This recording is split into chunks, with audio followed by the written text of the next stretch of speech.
ಹೇಳು ದೋಸ್ತ, ಏನಾಗ್ಯದ? ಸ್ಟಮಕ್ ಪ್ರಾಬ್ಲಮ್ಮ? ಎದ್ರ ಪ್ರಾಬ್ಲಮ್ಮು?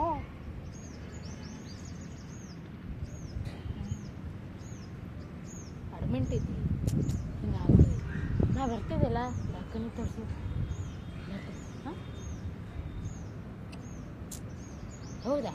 ನಿಮಗೂ ಸ್ಟಮಕ್ ಪ್ರಾಬ್ಲಮ್ ಅಂದರೆ ನಾವು ಊಟ ಮಾಡಿದ್ದು ನಮ್ಮಲ್ಲಿ ಹೊಟ್ಟೆಯಲ್ಲಿ ಕರಗಿ ಹೊರಗೆ ವಿಸರ್ಜನೆ ಮಾಡ್ತೇವಲ್ಲ, ಅಲ್ಲಿ ನಿಮಗೆ ಪ್ರಾಬ್ಲಮ್ಮಾ? ಹೌದು, ಹೊಟ್ಟೆಗೆ ಏನರ ಪ್ರಾಬ್ಲಮ್ ಐತೆ ಬೇಕು. ಹೌದು, ಪ್ರಾಬ್ಲಮ್ ಐತಿ ಸರ್.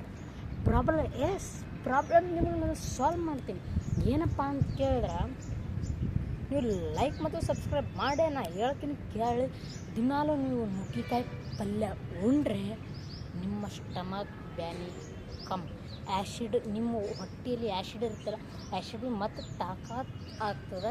ಆ್ಯಂಡ್ ನಿಮ್ಮ ಲಂಗ್ಸ್ಗಳು ಅಂದರೆ ಪೈಪ್ಗಳು ಇರ್ತಾವಲ್ಲ, ಆ ಪೈಪ್ ಭೀ ಭಾಳ ಬಿರುಸಾಗಿರ್ತಾವೆ. ನುಗ್ಗಿಕಾಯಿ ಪಲ್ಯ, ನುಗ್ಗಿಕಾಯಿ ಸಾಂಬಾರು, ನುಗ್ಗಿಕಾಯಿ ಆದಷ್ಟು ಹೆಚ್ಚಿಗೆ ತಿನ್ನಿ, ನೀವು ಮತ್ತಿಷ್ಟು ಸ್ಟ್ರಾಂಗ್ ಇರ್ತೀರಿ. ಓಕೆನಾ?